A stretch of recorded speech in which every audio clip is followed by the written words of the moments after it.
Hello, everyone. Thank you so much for coming today, whether it is morning, afternoon, or evening where you are. I hope you're having an amazing day. My name is Ryan Gitonga. I am a senior program coordinator at our Vanguard Middle School program right here in Baltimore, Maryland, which primarily serves refugee youth from East and Central Africa, as well as Syria and Afghanistan. We are here today just days after the United Nations announced new numbers on global displacement. More than 108 million people across the world are displaced as of the end of 2022. As of June 2023, this number has increased by 2 million, and we are now at 110 million displaced people due to the conflict in South Sudan that just started in April. When a crisis in humanity grows to this size, the stories, dreams, and hopes for the future that these individuals have can get lost. And that's why we're here today, to hear from two amazing members of our SWB community, Dr. Hajar Abulfazl, a program coordinator from Oakland, and Jerry Lukeka, our Uganda Hub Director, who have both experienced displacement themselves and who want to share their perspective and experience with you all today. Focusing on humanity, identity, welcoming, and belonging is not just something we're doing here today. At SWB, we directly provide year-round soccer, education, and community building activities to more than 3,000 refugee and immigrant youth annually. The youth in SWB programs speak more than 50 languages and hail from over 70 countries around the world. Approximately 35% of these participants are refugees, 30% are asylum seekers, including unaccompanied minors and new immigrants/marginalized girls. 1/3 of our head coaches also identify as refugees and immigrants. Personally, I came to the USA from Kenya in late 2019 and got connected to SWB shortly after. I quickly got to experience the sense of home and community that SWB provides, and the rest, as they say, is history. A person's journey to find new home is deeply personal and in many cases traumatic when out of their control. We acknowledge that this can be emotionally draining and difficult to relive, and so I am so grateful to Hajar and Jerry for being with us today and sharing their experiences with us. Thank you for coming. So let's get started. Hajar and Jerry, what would you like to share about your background and your experience of displacement?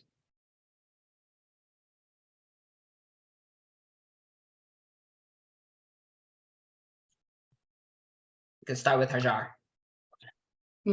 Hello, everyone. Thank you for having me here, Ryan. It's my pleasure to be here, and I'm glad to have this chance to speak with all lovely audience. I'm Hajar Abulfazl. I'm originally from Afghanistan.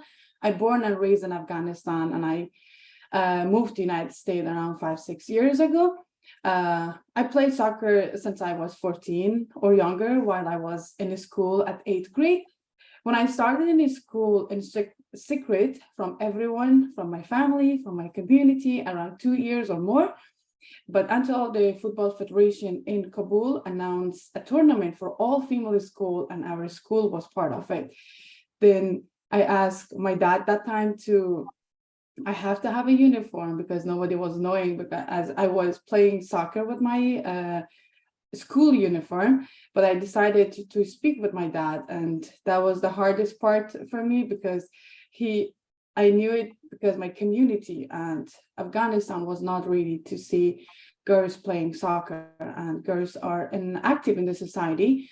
Then I asked my dad I really need the uniform and I have to join the tournament tomorrow. But he surprised me with his support an entire journey, and he said, let's go shopping. Then he took my hand and he took me to the shop, and I got all the uniform, and I went to that tournament, and that tournament was really important for me because they were selecting member of football national team in Afghanistan.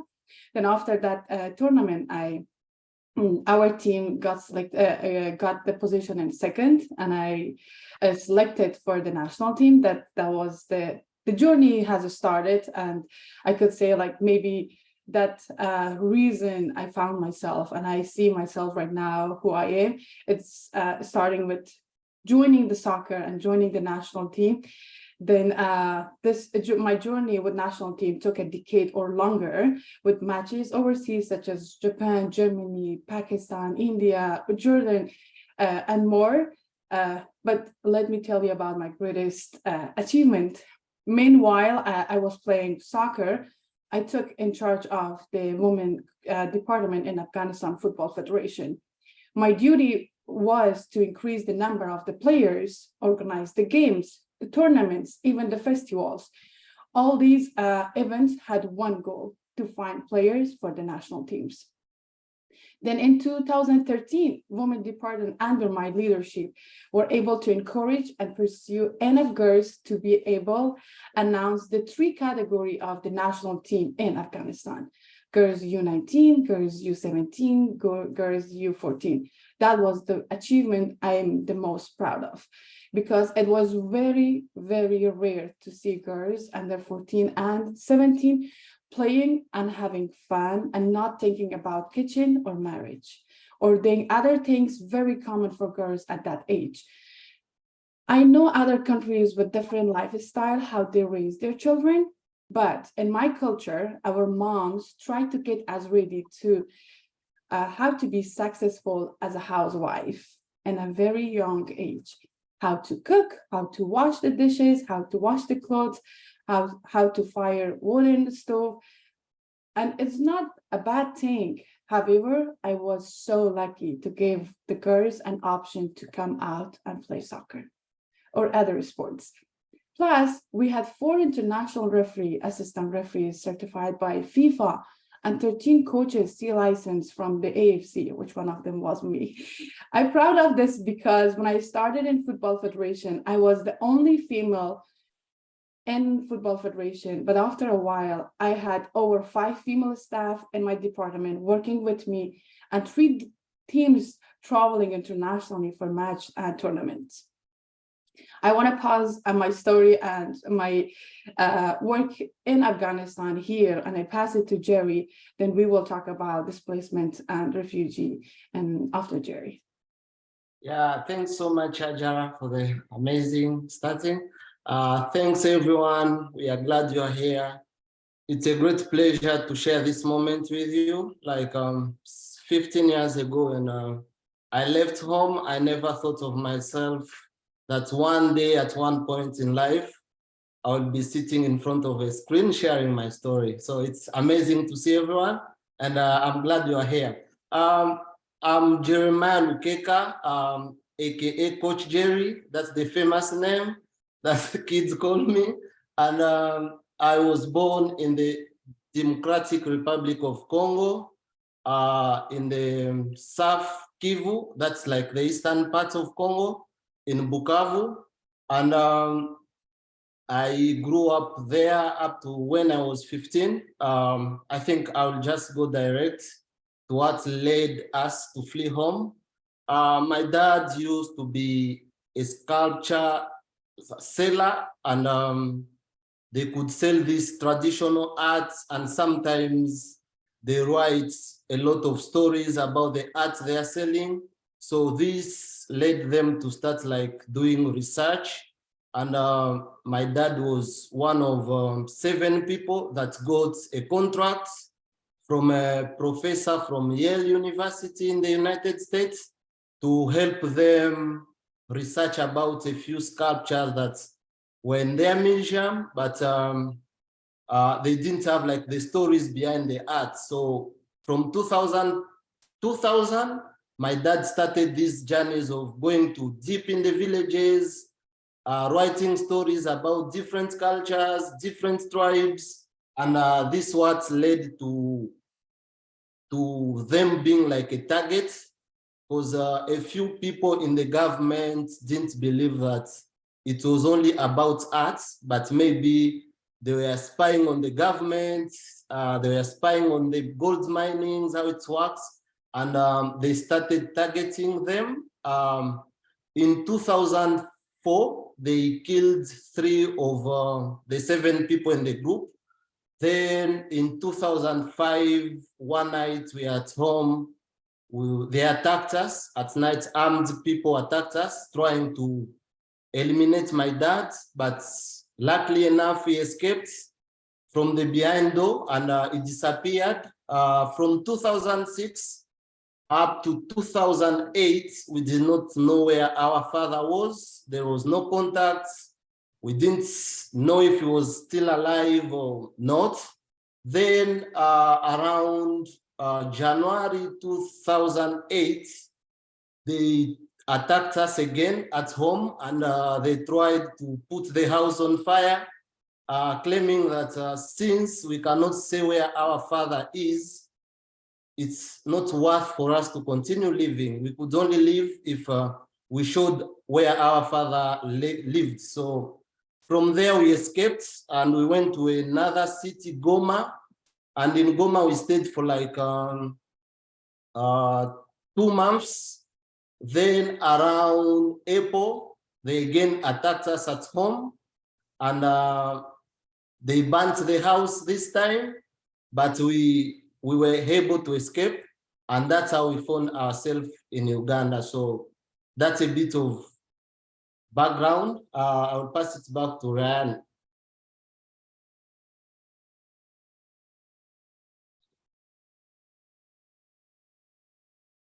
Thank you, Jerry. Hajar, back to you. Would you like to share about your experience with displacement and getting to the United States?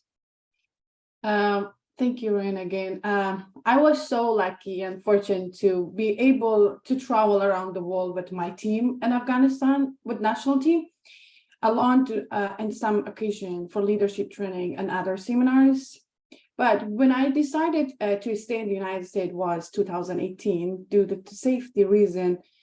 In Afghanistan, I became a refugee in the United States. This is one of the decisions I regret the most in my life, because the USA gave me the safety, but took all the opportunity away from me. I could not travel, attend or participate in any international events, programs, matches that could help grow my career and make me able to help and even more girls around the world. The refugee process in the USA is the most horrific process to go through. It has been 5 years since I applied, and I still not have an answer from the immigration process. I can only work, but within in the US, while all the opportunity I got were internationally. I can only say to the newcomers or the audience about my experience,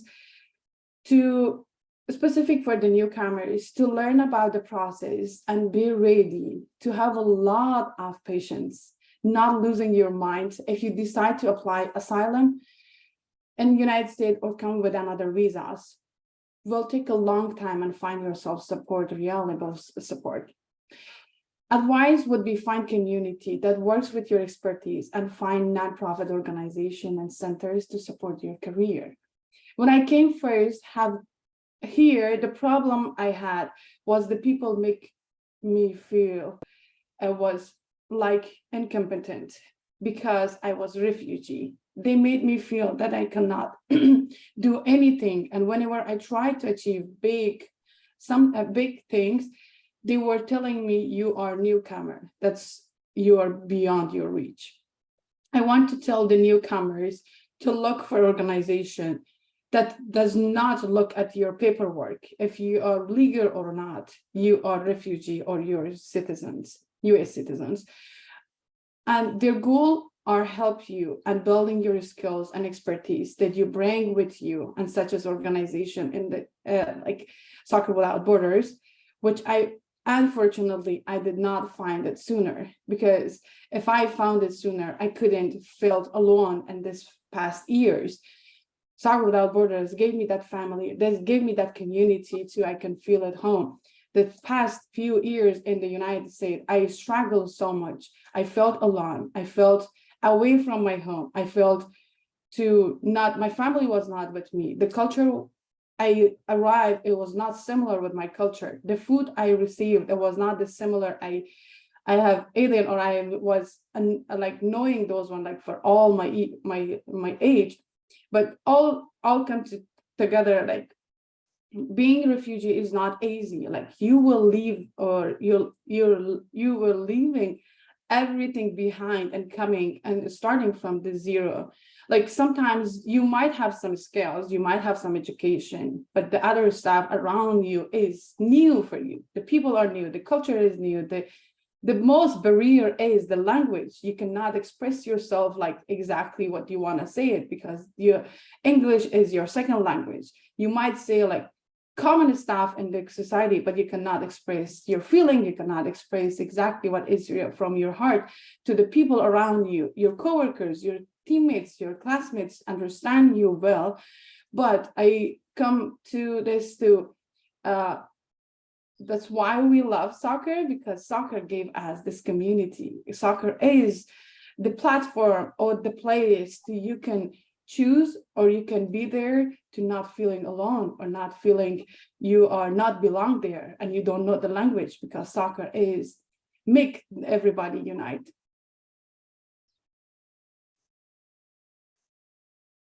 Thank you so much, Hajar, for that amazing answer. Jerry, I'm going to pass you the same question. You recently moved to the US. So what is that process like? And what would you like the audience to know about this experience so far?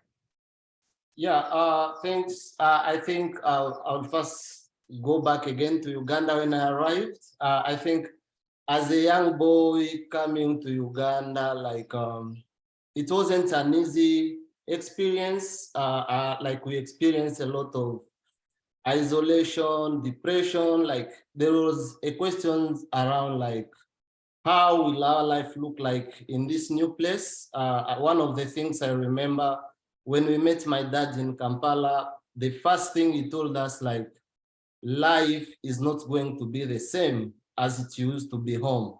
I remember seeing tears coming out of his eyes, and it was such a moment that we felt we're in a new place, we don't have a home, we don't have friends, we're in a new environment, new language, new cultures, new food. So it wasn't an easy thing to process. I remember like the first 3 years in Uganda was hell for my family. Like a family, by then we were like 5 kids, and the 2 parents staying in a 1-bedroom house, all of us. So there was a lot going on. So as a young person, I was looking for this space where I could feel like I'm a kid, I'm a teenager. I want to connect with people. I want to make new friends. I want to meet people. And I remember finding a soccer team that I started playing on, but the experience was not a good for me and my brother, because we faced discrimination, not because we were really bad players, but because we didn't speak the same language. We were not from the same, and every time the coach was mean to me and my brother.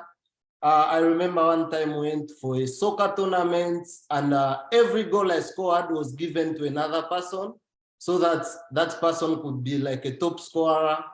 And at the end of the tournament, I scored like 11 goals. This person scored 4 goals, but the person with 4 goals became the top scorer, and the coach praised him. So like there was a lot of judging me, a lot of blaming me, and no one ever recognized or celebrated the small efforts I was putting in. Like I had to work hard to make sure I'm on the starting 11.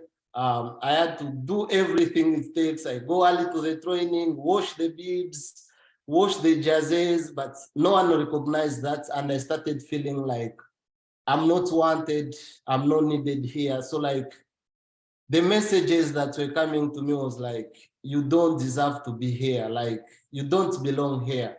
You are good for nothing. So it was really discouraging. Then coming to the US, now let me answer your question. The whole process has been a mess on my side, starting from Kampala, like since 2017, I was expecting at one time to leave. Last year, my family left Kampala and relocated to the US. So it was clear that at one point I will also leave. I was hoping this year, maybe I might leave around September or maybe October. That was the hopes. By in April, around 2 weeks before I travel, I got a phone call that you are traveling in 2 weeks. For me, this alone was a big shock. Number one, I've been in Kampala for 15 years, so I've built a new community. I'm a member of the organization, I'm a leader of the organization. Like the bond to the kids, to the community is strong. And this is like my new home, and I'm feeling like everything is moving on the right way. So I'm a family man with a daughter and a son and a wife. So there is just too much going on at around this time to be notified like 2 weeks before that you are going to leave for good. Because if this was like a 2 weeks journey, I'm going and coming back, it could be fine. But it was like you going and will not come back. The hopes of going back is very little, as Hajar said. So this whole thing, I was in a moment of a lot of confusions, a lot need to be done. Like the separation from the people I love, from the community I've been a part for, from the things we've built for years. So it was a stressing and a struggling moment for me to process all of this. How like do I prepare my kids? How do I prepare the organization for this big transition of my life? And coming to the US made it worse. And to some extent, the first month I said, if I saw a video of this before I left Uganda, I wouldn't have left. Of course, I was prepared for different cultures, different environments. Change is the only thing that will always happen, and that's why we play for change. So it was really a shock when I came to the US and I was notified that we didn't know that you are coming until yesterday when you made it in DC. That alone was a big shock. So the agency that hosted me was not prepared to host me. And they picked me at the airport. It was around 2 a.m. in the morning. They gave me $200 and took me to the house. Then they didn't show up the next day. And when I tried to call, the guy was like, today is a public holiday. So what do you expect? I was like, I was expecting you to at least show me around to see where I can get food. And all he could say, welcome to America, bro. So I was like, what does this mean? Like, this does not feel like welcome. This feels like you're mocking me. He hung off his phone, and that is it. Then he shows up on Monday. It was on a Friday. He shows up on Monday. He takes me to the office, and I sit for like 6 hours. Nothing is happening. When I try to complain, they say, this is America, boss. So at the end of the day, I feel like it didn't feel like a welcoming space for me. It felt like you are just a refugee. What do you want? You move by what is there. So I think overall the experience has been a disappointing one when it comes like to the policies in place, how things are done. Like I really understand they are understaffed, maybe they are underfunded, but this sense of humanity, like this should be like a human being experience. However much, sometimes you don't have what to offer, but at least be kind in the words you are using. in the things you are saying. Right now I'm fighting, I have to take English classes because it's a policy.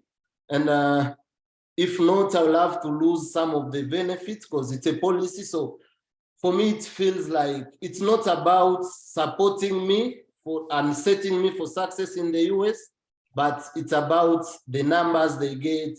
It's about their policies. Everything is moving around the policies. So that has been my experience so far. I'm grateful for the SWB community that has really stepped up and come in for me whenever needed. I remember Lucas Holmes coming to take me for grocery on my first day. A lot of phone calls from this community. So it's amazing to see the work they're doing. Yeah. Thanks so much, Jerry. I think that highlights very well that the path from displacement to actually welcoming and a sense of community and home doesn't just end once you cross the border. It's something that continues happening, and that support and sense of community that SWB provides is something that's really important. So that leads me to my next question for the both of you is, how did you find SWB, or how did you come to SWB? And how has SWB and soccer been a support in your refugee journey? And as an extension, how do you want to hand that support or provide that support to participants? Thank you. Wow, I found the family I was missing so long.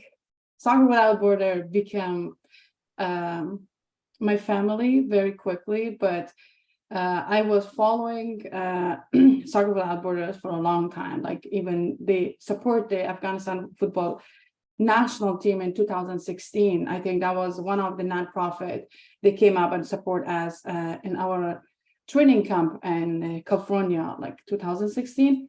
Then since that time, I was following and I was looking to what they're doing until last year when I was in Hawaii. I was coaching the boys team in middle school. It was between age of 14 to 18. Then they announced to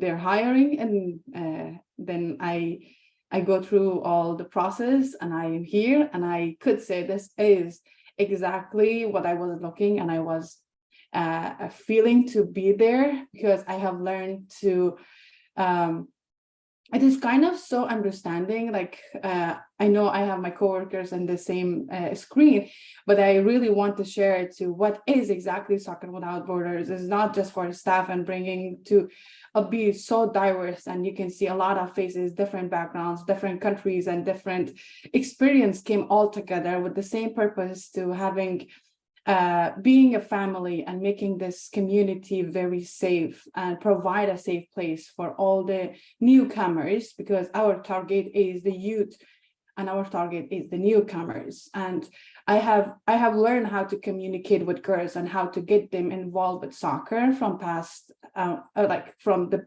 past years in Afghanistan. I learned how to invite and how to coach, how to train the girls to play soccer and support them and be there for them through which I found a long-lasting friendship or relationship through soccer. Now I have them for kind of forever with them, and I found mentors and I found mentees to be there with for their lives. It was that experience in local Afghanistan level, and now I can make it able to be in an international audience, in an international level. Past, I was just focusing for a specific culture, a specific people was Afghanistan, but now I'm able to share all the experience and share all my expertise with the international level, because right now I'm working with girls from Middle East, South America, Africa, European countries. Here in California, I invite them to play soccer. I show them how to play and coach them. I was so surprised how much we have in common. A girls from Afghanistan to a girls from South America, a girls from Middle East to a girl from Africa. We all go through all the same problems, and we need support each other. This is what soccer does. Bring all of us together and make us unite. And we can use this opportunity to help other people's, they're interested in soccer emotionally, mentally, physically.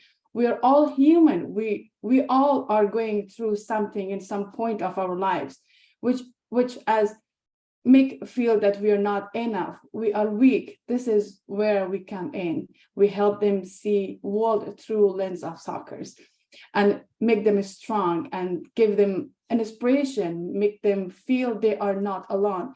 They have a family, soccer family, and they are enough and they can achieve anything they desire. Because here, when we come together, and Soccer Without Borders is 17 years, serving the newcomers and make the community only not in California, which I'm emphasizing because I'm located in California, but Soccer Without Borders is doing the same action in another hubs in Colorado, in Baltimore, in Boston, in Uganda, in South America. Like all this one, we're all, I felt the same, because last month, I could say last month, we came together for the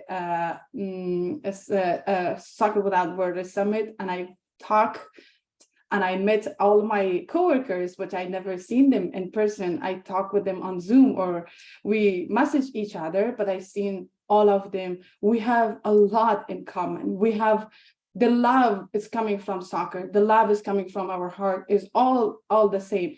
And I am, this is, I think, this the time or the place I could say, shout out to all of my coworkers. They really love soccer and they want to go through this platform and help the people and help the newcomers. And I felt we found a very beautiful house.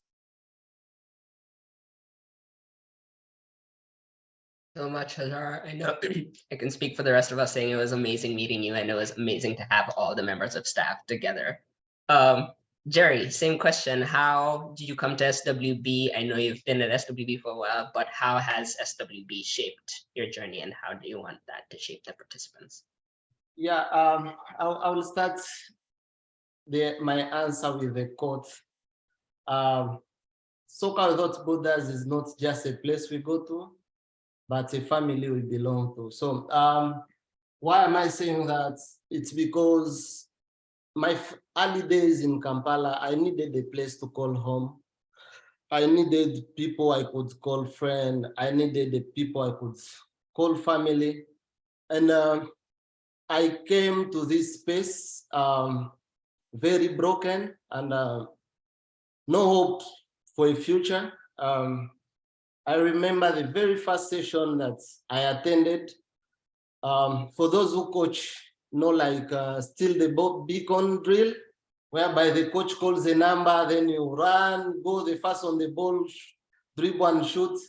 And I remember very well I was number 17. So whenever they call, they're about to reach 17, I go back maybe to become 20, 21. And Coach Rafa saw that. He came to me and he was like, I believe in you and I know you can do it. Actually, take me. You are going with me. So hearing that alone was something I've never had in Kampala. Every time what I could hear when playing soccer, it's the bad things I'm doing. No one believed in my potential. No one believed in my skills or talent. So I come to this place whereby they are supportive of the little things I'm doing, and they are challenging me to be a better person. So I start that journey. I become an English teacher. Like at the age of 17, I'm teaching like adults, 70 years plus people. It was amazing. They give me like this space where like I can explore my passion and the things I love to do and do them the way I want, challenge me to be a better person. Then one thing I remember, my first day coaching, because we start seeing like, Jerry, you are doing well in class, you're a great teacher, but how do we transition the skills that you have in a classroom to the football pitch?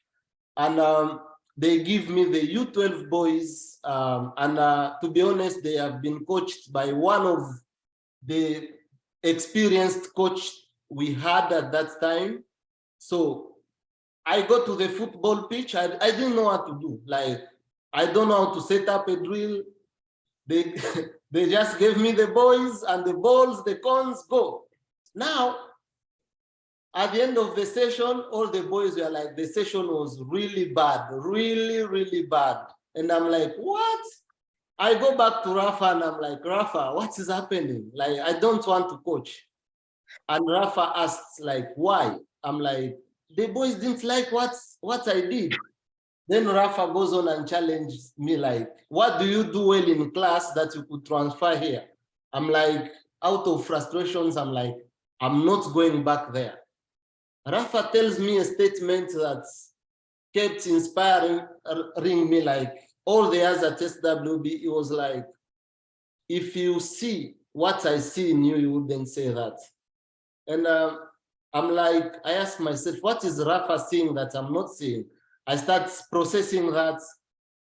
After I go to Coach Iga, who was the most experienced coach we had, I'm like, how do you set up a session? Like, how do you start? And he shows me. So throughout my years at SWB, I feel like I've been supported at all levels. I played almost every position we've ever had in Uganda. Maybe if they have new ones now as after I've left, but I've played all the positions, and every position that I've played, there are people around me to support. There are people around me to cheer me up. Like, there is so much support, and the space has been free of judgments, like very inclusive, I would say. Like, one of the things that stand out to me is like how we value every youth, like how we take everyone as a gift. Like, we welcome whether you are a participant, you are a young coach, you are experienced, whoever you are, we take you as a gift and unique. Then the way the program like respond to everyone's needs, like my needs are not Ryan's needs, but the way our vision brings this together, like, and we reach each kids, every staff at their point of need. So over the years, I feel like SWB has not just given me space to play, but they have given me space to explore my potential, like create big dreams, live my dreams. Like, I never thought I would ever be a director in my life, but I achieved it through like the different supports, the different resources that I get, the people around me who are like ever there for me. So it has been a more supportive space. And yeah, while I came in Uganda as a nothing, I left as a very important leader, not only in the SWB community, but in all Zambia community, in all Kampala, people were looking up to me. And I really celebrate that. Like, I remember one time we were talking in the staff meeting, and I said, like, my goal is to become a board member for Zambia team, which is like the oldest team in Uganda, the first team to be ever founded. And I left Uganda as a vice chairman of the board of the team. Like, this wouldn't happen if I didn't get this space where I could get equipped, empowered. So it has been more of a supportive space for me. Yeah, coming to the US, I feel the same sense of community. I feel like every week I get extensive phone calls from the members of the SWB community. Everyone is trying to support. I remember when I was in Baltimore, I told Steve that everyone I know in the US knows someone in Boston. Why? Because people are calling her like, oh, in case you need anything, I have friends there, I can send them over. Like, there are lots, like phone calls, people are asking, like giving me orientations, like how you board on a train, where to find different foods. Like, it has been great support, like this sense of family, like you feel like you are not alone with this, but we are in this journey together. Last month, as Ajara said, I go to meet a lot of my teammates that I'd never met before, and there is this sense of support, family, community. So with all of this, SWB is not just a place we go to, but a family we belong to. Amazing, Jerry. I think that's just such a beautiful answer. And we'll go on to the next question. Jerry, it'll still be with you. So you started as a participant at 16 and rose to be the Uganda Hub Director. And you've held, like you said before, all of the positions at SWB Uganda. Under your leadership, SWB Uganda created the Go5 Summit and the Kampala Girls League, among other projects that are supporting girls in the game and gender equity. Can you tell us about this work and why it is so important and meaningful to you? Yeah, I think it's amazing how the work that SWB like connects to my personal experience so much. One would say like maybe it's the only one thing that I've tried in life, but I will not agree that I tried music. I was playing on one of the best refugee bands in Kampala. So I tried drama. So I've tried different things, but there is how the work that Soccer Without Borders really connects to me. One thing, like I remember in 2011, my young sister was influenced by a neighbor, and she disappeared from home. And for about 10 years, we didn't know where she was or if she was still alive. So it was a hard time for my family. Whenever we could come together, I could see tears in the eyes of my parents. Like they're like, Rachel could be here right now, but we don't know where she is. Until one day we get a phone call that she's really sick in the hospital. So she was forced to marry someone without our consent, without our knowledge. And now she's pregnant. So this guy physically abused her to death, and she was abused. I feel like my sister didn't get the opportunity like I got to get a space where I could go.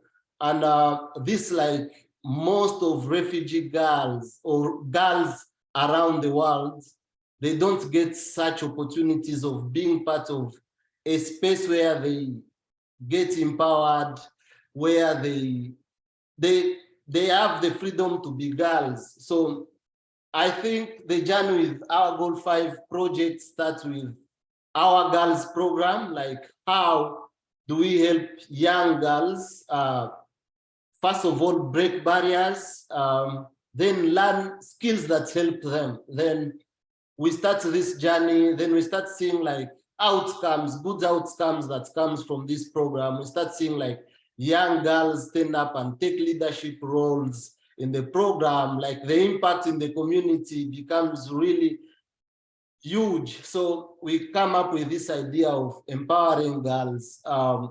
Then we start with the Women Take the Lead project. We do season 1, season 2. Then comes like the Goal 5 accelerator that is now, it's now taking it beyond just what we do at the hub, but now reaching more community and football for goods organizations. And now we are looking at 3 levels: on the pitch, on the sideline, and in the org. I think one of the things that I really celebrate out of this project in Uganda, the number of girls that have been able to have access to safe play. You will agree with me that not just any coach or any sports coach will give young kids a safe space, but it takes a well-trained coach to give these safe spaces. Now, one of the examples that I have, like when we started the Kampala Girls League, the reason behind that was we have girls teams here, about 5 girls teams at SWB Uganda, but it's really hard to get friendly games for them. And you can only get friendlies during the school holiday, and they're only playing like one team or two every time. So we come up with this idea of creating the Kampala Girls League as a way of providing a platform for young girls to compete, have fun, create new friends, and only 6 teams show up. And we only have Fahadi as the female coach. The other people are like men coaches coaching girls. Then 6 teams out of our Kampala area, we only had like 6 teams at the grassroots level. We come to season 2, like the numbers start growing. By the last edition that they concluded last holiday, like last month, we had 36 teams playing. So in 3 years or 2 years, the league has grown like 6 times how it's compared to how it started. And we have now more female coaches. We have a lot of successful stories from the Girls League.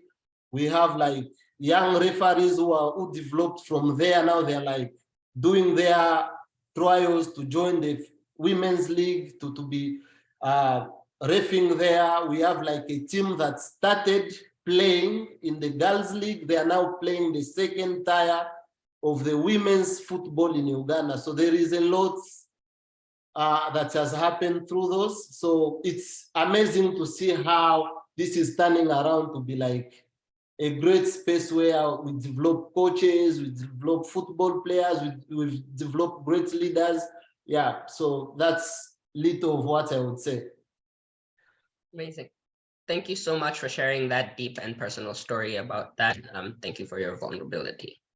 Hajar, this next question is for you. As we saw from the Global Trends report, Afghanistan has one of the highest numbers of displaced individuals, and Afghani youth are the fastest growing population in SWB USA. How are you approaching this, and what does it mean to you? Thank you. That's a very important question. It is unfortunate that they going through the refugee process and become displaced, because they weren't prepared for this one. Taliban came in 2021 August, and everybody was panicked what have to do. But there were some countries they came and they had them evacuated to the other countries, and they are here. But on the other hand, I'm very happy that all those Afghan communities, Afghan youth, they found Soccer Without Borders. Soccer Without Borders will help them and guide them very well. They at the beginning of their journey as a refugee, they have Soccer Without Borders, and I could say and emphasize it this: they are in a good hand, they are in a good family, they are in a good house, because Soccer Without Borders is not just playing and make them to have a better skills in soccer. We are providing the language to, because the language is a big barrier. We are teaching English for them like this. The education system is completely different with other countries, but when I'm saying Afghanistan, or I'm saying the newcomers, and at the same time I'm emphasizing the other newcomers is coming from the other countries, because we all have the same common, because everybody is coming from the other countries. They are not speaking English, and the English and the education system is completely different with the other countries. But it's very good to, in Soccer Without Borders, we have that mentors, volunteers, coaches, staffs to which they are going to, if they know, they will help them. If they don't know, they're asking other persons as a volunteer, as a mentors, to come and help the newcomers or refugee, to show them to how to apply for college, how to apply to the university, how to apply for a job, how to find a volunteer positions, which is really good. Plus, we are providing mental health activities, mental health programs, because the other issue, or the other part of we are struggling as a refugee or coming, not knowing the culture here, is you become so quickly alone, and you become like to that, you go to that isolation box it is too hard to come out of that. But I think with these programs, Soccer Without Borders already established or already provided for all the players is to support your mental health, support to give you a community to not feel alone. You can see your peers, you can see your teammates, you can see your classmates. They're going to play soccer. As soon you're coming to play soccer, I think you will break all the problems, all the mental problems, or all the not to feel belong to somewhere. Like, you will break those one, and you're coming here, and I think I could say like Soccer Without Borders has a huge roles at those at their lives, not only Afghan refugee, at all refugees, like, because this is not a one or like a decade organization. It's has been working consistently every year. It has more than like 1 decade. Like, they put a lot of good subjects, a very great staff, and all together to give the newcomers to they grow very fast, and they belong here, and they feel safe at this environment, because all the schools we are working or any parks we are choosing to go play, I think the coach are responsible to make a very safe place for those girls and boys, especially we have focused more to have a safe place for the girls to not feeling unsafe. Thank you so much, Hajar. So we have time for one last question, and then a few questions from the audience. So this last question, if you could keep it short, but the question is, this audience comes from all over the world and has different connections to this work. What do you wish most for the sport for development sector, and what would you like to see in this? Yeah, let me go first. I'm so passionate about seeing refugees rise and make changes in their communities. I think in my 15 years in Uganda, I saw firsthand of what sports can do. I'm a product of what sport for development can do.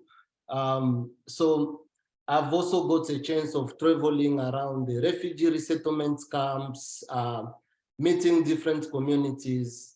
One thing I would wish to see is like, has the refugee agencies or the FIFA, the big organizations, as they are thinking about refugees, like they are thinking about shelter, as they are thinking about food, education, and so on, sports should be among those very fast responses that young people get.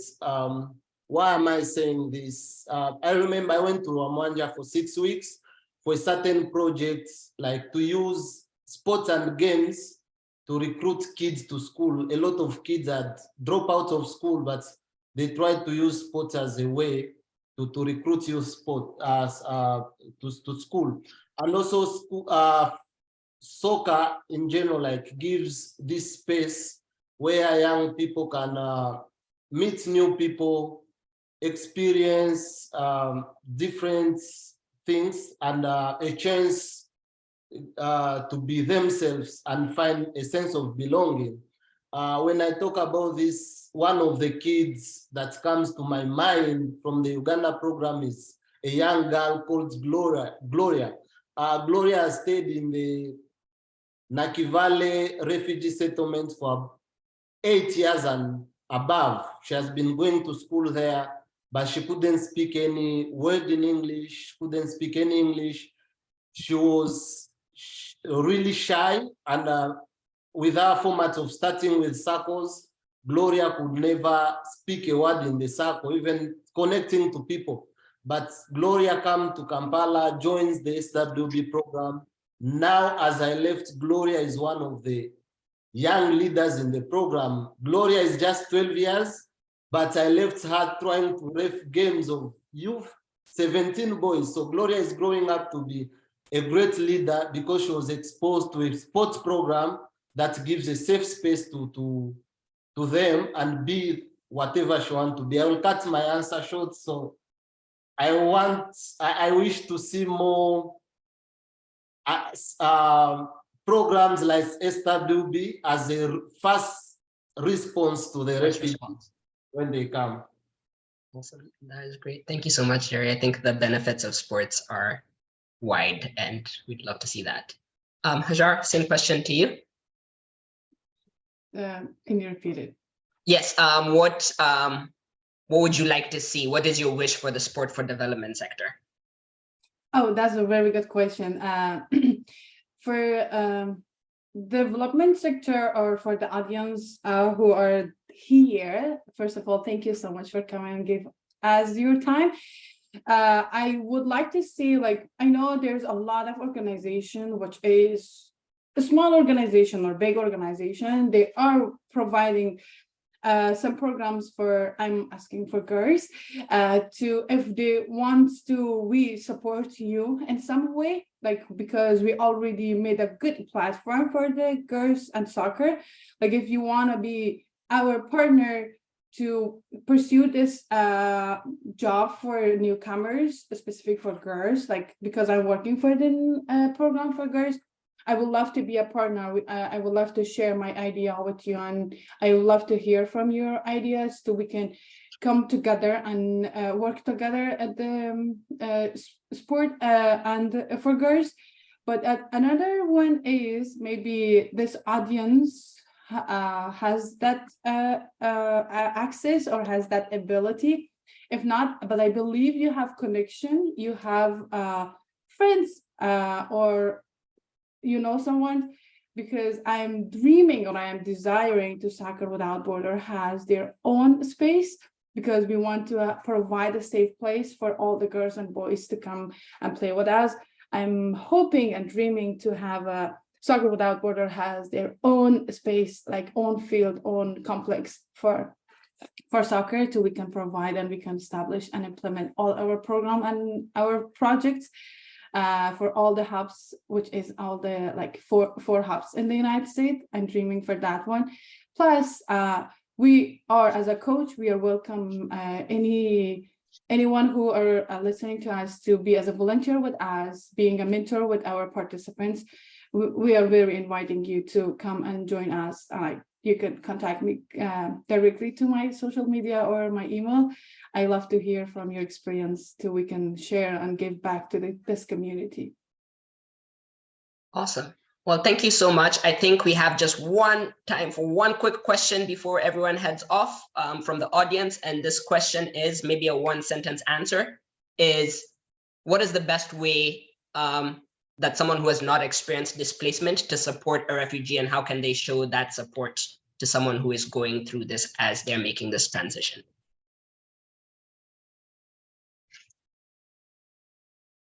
Jerry, we'll be with you first. Yeah, I think for someone who has not experienced the displacement, I think we've had a lot of people, but I think the number one thing is compassion toward refugees, and also learn from the people who have been in the sector doing this work, so they can see how best to support. I feel like the biggest word there is like support the cause in any capacity, in any capability that you can. Yeah. Hajar? Can you ask that question again, please? Yes. What is the best way for someone who is not experienced, hasn't experienced displacement themselves, to provide support to someone who is experiencing that, or someone who's come to the US experiencing that? I think serving, it doesn't need to have experience the same way, because if you are like I could say, like, it doesn't need to be experienced as a displacement, as a refugee, to work with refugee, because all our staff in the Soccer Without Borders, all of them are not experiencing the refugee, but they're coming to support them, because you have somehow skills and support expertise from the other side. Like if you have soccer skills, if you have like psychology expertise, or you have education expertise, like any angle you can support refugee, you're welcome to come and join us, because you don't need to have experience in refugee, because with different angles, with different backgrounds, we can support this community. Thank you so much for an amazing answer. Well, unfortunately, we have come to the end of our session today. Thank you so much for attending. I'd like to thank our panelists, Dr. Hajar and Jerry, for joining us today and being vulnerable and sharing your experiences. I'd also like to thank all who attended and joined in this timely conversation. We weren't able to deal with all the questions, but if you have more questions, feel free to email or contact us, as well as reach out for more information on our website. Thank you all so very much. I hope you have a great rest of your day. Thank you and goodbye. Thank you. Bye, everyone.